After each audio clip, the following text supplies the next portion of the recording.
Hi there. It's been a big day in family law in Canada. We have had a decision come down from the Ontario Court of Appeal, which, guys, you think you're just dating? Yeah, until she gets a spousal support order against you and you discover that the court doesn't see her as your girlfriend. They see her as your spouse. This is what happened to this guy in Ontario. So the case that I'm talking about is Clymans versus Latner. The case, they separated in 2015. It finally went to trial at the end of 2019. We got a decision after an 8-day trial. And Mr. Latner, rightfully so, then brought it to the Court of Appeal. And the decision has just come down from the Court of Appeal. So, yeah. I think, first of all, before I get into the actual decision, I want to explain a few things about the legal system in Canada. It's not a justice system, we have a legal system. First of all, let me explain the levels of court. So, in Canada, we have a provincial level of court, and then we have federal levels of court. So, a provincial level of court in Alberta is the Provincial Court of Alberta. And then we have the Court of Queen's Bench, which is a federal court. And then above them, we have the Court of Appeal, which is still the Court of Appeal of Alberta, but it is a federal level court. And then if you have an appeal go from there, it goes to the Supreme Court of Canada. Appeals from the provincial court can be heard in the Court of Queen's Bench and into the Court of Appeal and into the Supreme Court of Canada. If you get a decision at the Queen's Bench level, which you have to do for certain cases, such as if you are legally married and you require a divorce, that's federal legislation, and it must be heard in Court of Queen's Bench. If it's needs to be appealed from the Court of Queen's Bench, it goes to the Court of Appeal, and then the next level of court is the Supreme Court of Canada. There is no higher court in Canada than the Supreme Court of Canada. At one time, before our Constitution came back in 1982 under the British North America Act, you could take an appeal to the Privy Council in England if you didn't agree with the Supreme Court of Canada, but that no longer exists since 1982. So, how do decisions apply? I'm an Alberta lawyer. Why am I worried about something that happened in Ontario? We have law, and usually when cases are heard within the province, it's binding on cases in that province. So, for instance, this decision that has come down, justices are going to be bound by that decision unless they can find really good facts that might challenge it. But it is good law in Ontario. If Mr. Latner decides to take this to the Supreme Court of Canada and they decline to hear it, it becomes good law. And while not necessarily binding on other provinces, it carries a lot of weight when justices are looking at decisions that are similar to this one. If it goes to the Supreme Court of Canada and they decide to hear it, whatever decision the Supreme Court of Canada makes is binding on the entire country. Doesn't matter that it was an Ontario decision. If the Supreme Court of Canada says it, it's going to apply. Now, in the case, the legislation that was in this trial, Section 29 of the Ontario Family Law Act, is very close in wording to our own Adult Interdependence Act and Family Law Act here in Alberta. So that's also going to make the justices here take it into account, even if it doesn't go to the Supreme Court. Now, you can't just go to the Supreme Court because you don't like the decision. You have to have a reason to ask a higher court to hear it. And one of the things that has come to mind talking with my colleagues is that the Supreme Court has already ruled if legislation is on the fence, not necessarily cut and dried, or you're not quite sure how to apply the facts to it, that it must be interpreted in its grammatical and ordinary sense. And Section 29 of the Ontario Family Law Act, to me, seems pretty clear that to be considered common law spouses, you need to be in a continuous relationship for 3 years and live together. And this couple didn't. They were never married. They never lived together. They had no children together. So that could be one of the avenues of appeal for Mr. Lautner's legal team should he decide to proceed with a claim. So the case was first heard in 2019. We go to the Court of Appeal, and they hear it, and they upheld that, yes, Mr. Lautner and Ms. Clemens are indeed former spouses, common law, and therefore the question of spousal support was valid. What they changed was, in the original trial, Ms. Clemens was granted $53,077 per month in spousal support for an indefinite period. Now, indefinite does not mean forever. It just means that there's no end date on it. So Mr. Lautner potentially could have, down the road, brought an application or a motion in Ontario to have it reduced. That sometimes happens when the person paying the support loses income either through retirement or disability or something along those lines. The Court of Appeal decided that it would be reduced to the same amount but for 10 years. $6 million by my math. I could be wrong, but it's $6 million. Here's the thing. I see advice being given, and I personally, as a lawyer, thought it was good advice. If you don't want to be married or in a long-term relationship, make sure you never live in the same house. Make sure you never have bank accounts together. Don't have kids together. Keep your lives separate and just see each other. Go on vacation, you gotta see each other, maybe spend a weekend together in one of the houses. Keep it casual, and you should be fine. Not anymore. The judge found that they were in a romantic relationship from October of 2001 until May of 2015, so a period of about 14 years. They did live in separate houses the entire time. They never married. They had separate residences. Mr. Lautner was very clear that he would not marry her unless she signed a prenup agreement. He was also very clear that she could not move in with him unless she signed a cohabitation agreement. Twice he brought up, drew up these agreements or contracts. She took them to her lawyers. She never signed them. I have said before, and I will say it again, lots of women will tell you when you're testing them and say, well, we're not getting into anything unless there's paperwork. I've drawn up that paperwork. And as soon as they read it, as soon as they've got to put their pen on the paper and sign it, they refuse. And I tell my clients the same thing every single time. Run. Run. Huge. Red flags.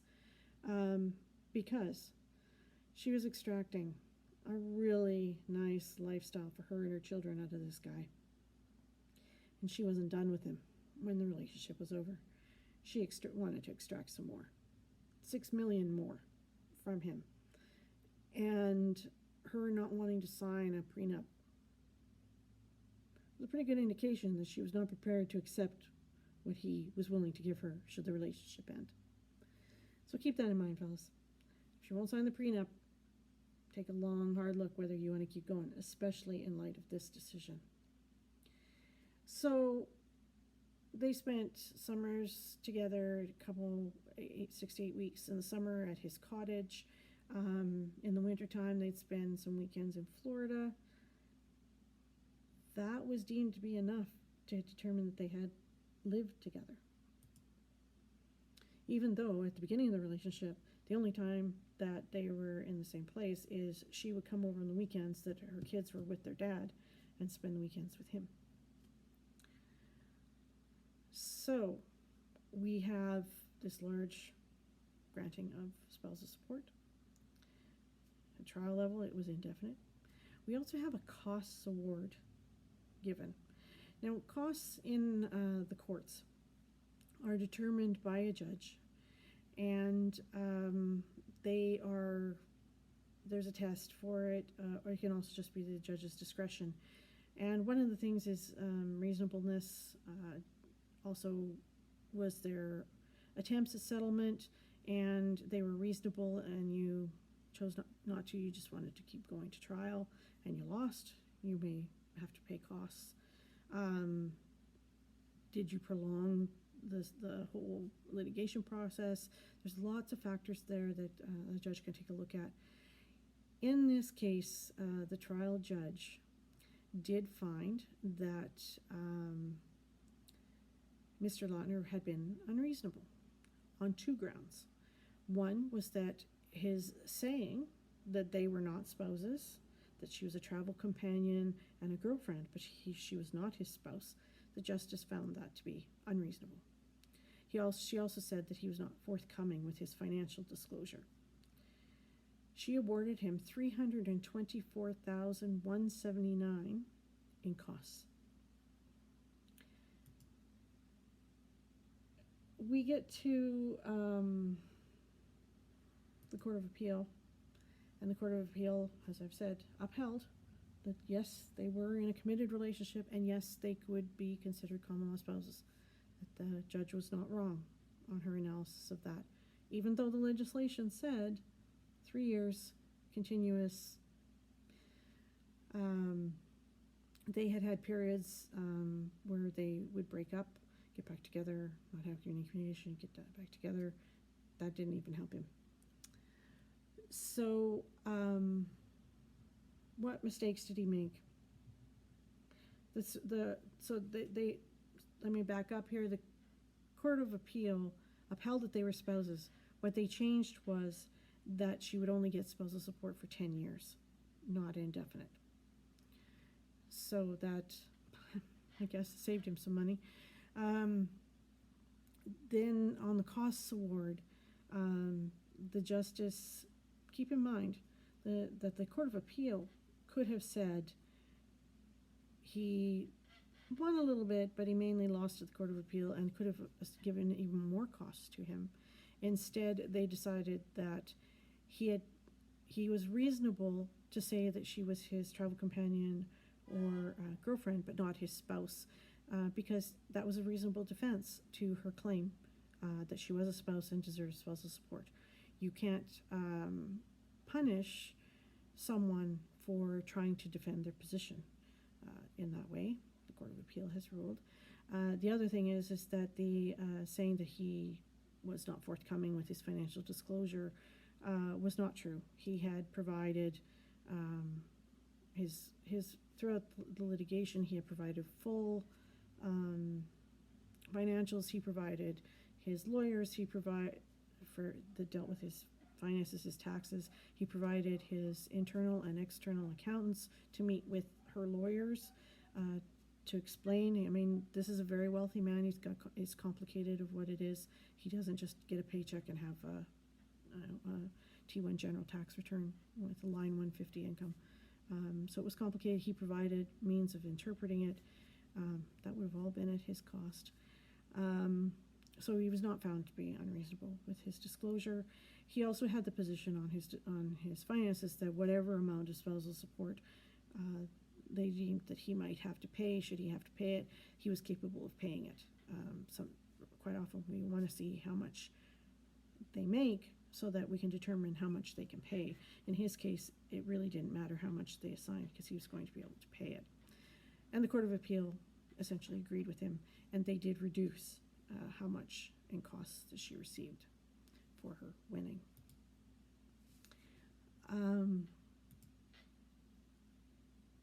The other piece that was also brought into it is, what did this guy do wrong? he the typical advice of how to protect yourself. I wouldn't I don't know this for a fact, but I wouldn't be surprised if his lawyers had kind of advised him on how to protect himself when she wouldn't sign any type of agreement. However, this is how it went wrong. It was determined they were in a long-term committed relationship.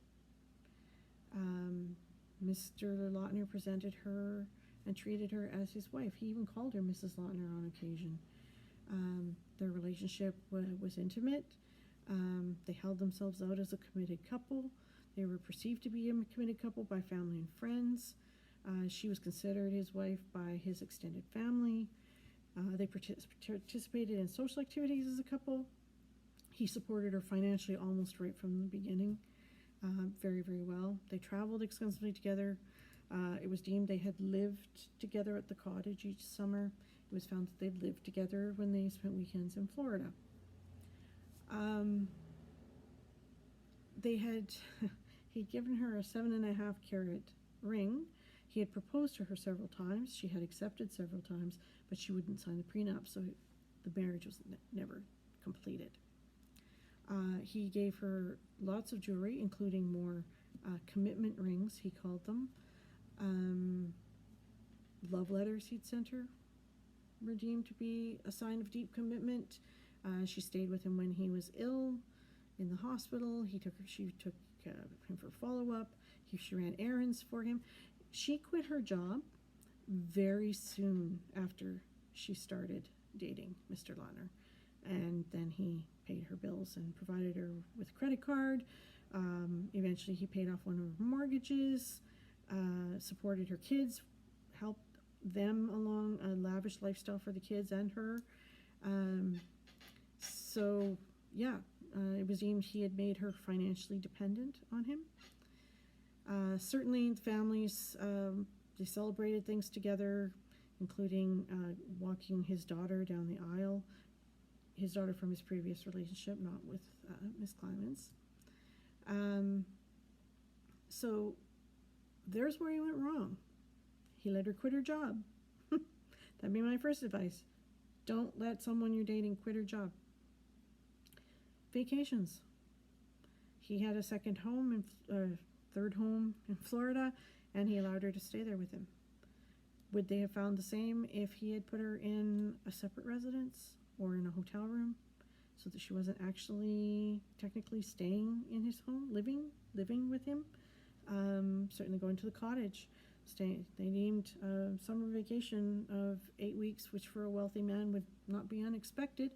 That ended up being living together. Paying her bills, being a nice guy, buying her lots of gifts, supporting her kids, giving them whatever they wanted.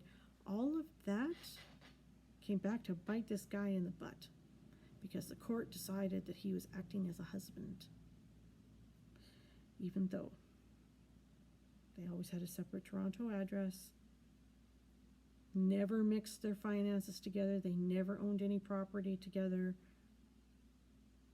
but it was enough. So keep that in mind, guys.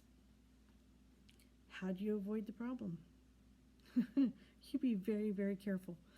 If you are playing the just dating or sugar daddy role, women are going to want their payday, and it will happen.